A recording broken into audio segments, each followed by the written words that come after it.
ಅಂಕುಶ ಬೇಕು ಮುಂಗೈಯಲ್ಲಿ ಹೇರಲು ಹಗ್ಗ, ಸಡಕಿನ ಹಗ್ಗ, ಈಟಿ ಹಣ ಚೋರಿ, ಇಂತಿಪ್ಪ 32 ಆಯುಧಗಳನ್ನು ಪಿಡಿದು ಕೊಲಲೆ ಎಂದು ಬರುವ ಭೈರವನ್ ಶಿರನ್ನು ಕಡಿದು 72,000 ರಾಕ್ಷಸ ಸಂಹರಿಸಿ ನಲಿದು ಬರುತ್ತಿದ್ದಾನೆ ರಣವೀರ ಭದ್ರ,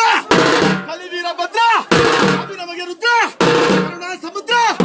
ನಿನ್ನ ಪವಾಡ ಅಂದಿಗುಟ್ಟು ಇಂದಿಗಿಲ್ಲ ಎನ್ನುವ